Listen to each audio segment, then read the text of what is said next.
पाण हिंद ऐं सिंध जी नाम्यारी लेखका, कहाणीकार ऐं नावल निगार कला प्रकाश बाबति ॻाल्हि ॿोल कंदासीं।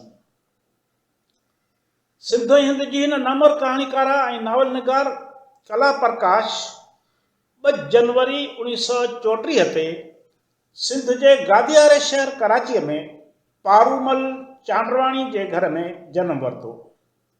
इब्तिदाई तैलीम हरदेवी गर्ल्स स्कूल कराची में पिराई।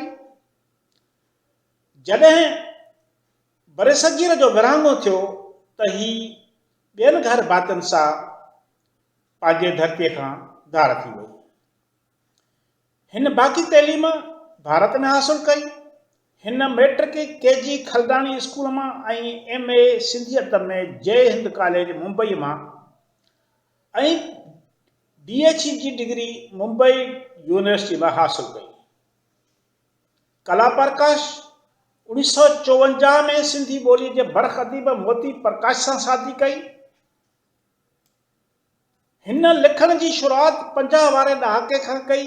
हिन शुरूआती दौर में कहाणियूं लिखण सां अदब में पेर पातो, पर पोइ जल्दी हिन नावल लिखण शुरू कया। संदसि कहाणियुनि तोड़े नावलनि जा मौज़ूअ समाजी हुया। संदसि रचनाउनि में अहसास जी उपटार ॾाढी सुहिणे नमूने थियल ॾिसिजे थी। हिन समाज में वहंदड़ वापराईंदड़ हर मसइले खे पंहिंजे लिखणियुनि जो महवर बणायो ऐं तसलसल सां अहिड़नि मौज़ूअनि ते लिखी हिन अलॻि सुञाणप क़ाइमु कई। इन खां सवाइ संदसि लिखणियुनि मां सिंध जी मोहबत, सिक ऐं तड़प महसूसु करे सघिजे थी। विरहाङे जे वढ में वढिजी वियल सभिनी सिंधी हिंदुनि जे दर्द जा दास्तान संदसि कलम मां वही निकिता।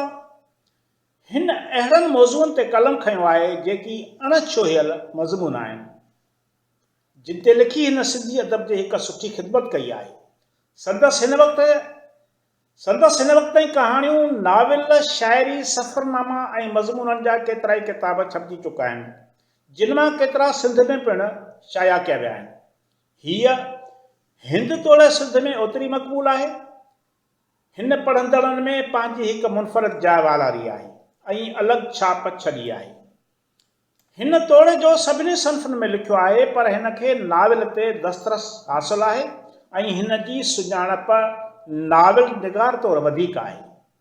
हिन जे नाविलनि में हक़ीक़त निगारी घणी नज़र अचे थी। डॉक्टर अब्दुल जब्बार जूणी जो कला जे नावलनि बाबति लिखे थो त कला जा नाविल प्यार ऐं समाज जी चौगिर्द फिरनि था। हिन जी तहरीर में जेको जोश ऐं जज़्बो समायल आहे, तंहिंमें ख़ूबसूरत लफ़्ज़नि ऐं जुमलनि जो घणो दख़ल आहे। कला प्रकाश जो नाविल ओखा पंध प्यार जा, जेको ताज़ो सिंध में बि छपियो आहे, हिकु शाहकार नाविल आहे। हिन में किरदार निगारी, हक़ीक़त निगारी ऐं रूमानियत गॾोगॾु आहिनि ऐं हिन में जेका फ़नी कमालियत आहे, इहा आहे त हिन नाविल खे जितां खयो वियो आहे, घुमाए फेराए उते ई पुॼाणी कई वई आहे ऐं हिक ई वक़्तु चइनि किरदारनि खे गॾु खणी हलणु, हर कंहिं सां, हर किरदार सां हिकु जेतिरो निबाह करणु, ॼण त साहिमी जे ॿिनि पुड़नि में रखी तोरे तके हर कंहिंखे ओतिरी पज़ीराई ॾिनी वई हुजे। इन ई मां ई परख करे सघिजे थी त हूअ नाविल निगारी जे फ़न ते दस्तरस रखे थी।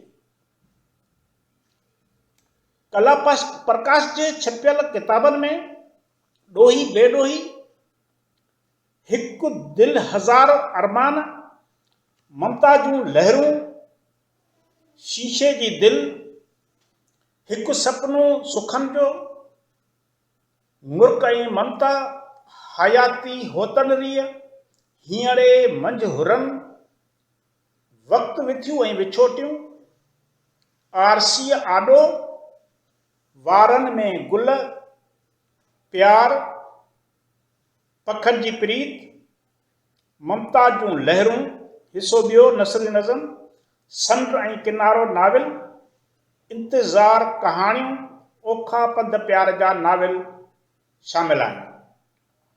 कला प्रकाश जूं समूरियूं लिखड़ियूं महानता जे मंज़िल खे छुहंदड़ आहिनि। हिन जे लिखणियुनि में किरदार निगारी, मंज़र निगारी खां अलावा लफ़्ज़नि जी उणत, ॿोलीअ जो उसलूब ऐं ॿोलीअ जी असलूकनि लफ़्ज़नि जो इस्तेमालु आम मिले थो।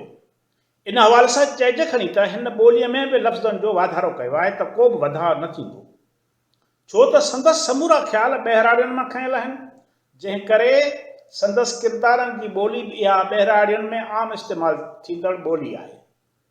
इहो संदसि मुशाहिदे जी साख़त भरे थो, पर ईअं थो महसूसु थिए त हिन जी इहा शौरी कोशिश आहे।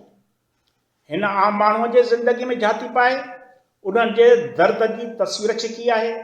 अहिड़ी शायदि नामवर लेखक प्रोफेसर अब्दुल सत्तार बलोच जे हिन पैराग्राफ मां मिली सघे थी। पाण लिखनि था त कला प्रकाश महान वतन दोस्त लेखक आहे, जंहिं तन, मन, धन ऐं फन सॼण ऐं साणीअ खे अर्पे अदबी दुनिया में वॾी मञता माणी। हूअ सिंधू नदीअ खे प्यार ऐं मिठड़ी माउ जी थञ जियां अमृत धारा जो दर्जो ॾिए थी ऐं सिंधी ॿोलीअ खे मिठड़ी माउ जी लोली ॼाणे उन में आनंद, सुकून ऐं आराम महसूसु करे थी। हूअ धरती माता जे मामरनि खे पंहिंजनि कहाणियुनि, नावलनि ऐं नज़मनि जो उनवान बणाए थी। ग़रीब, मज़लूम, मुफ़लिस ऐं नादार देशवासियुनि जी दाद रसीअ जे लाइ हमेशह पाण पतोड़ींदी रहंदी आई आहे। हिन जिते सिंध ऐं हिंद जे दर्द जी तारीख़ लिखी महफ़ूज़ कई आहे, उते हिन पंहिंजे ॿारनि श्रीकांत, सदफ़ ऐं सिंधूअ खे पंहिंजे नसरी नज़मनि में समायो आहे।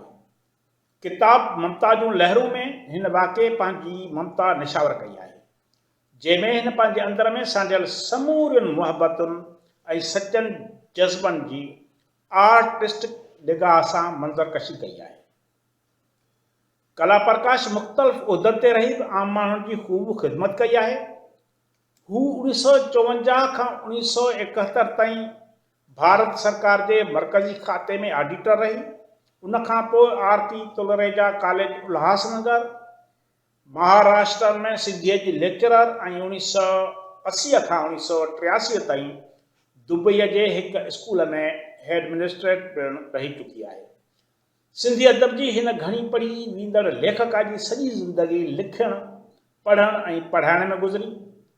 कला प्रकाश 5 अगस्त 2018 ते मुंबईअ में असां खां हमेशह लाइ जुदा थी वई। महिरबानी।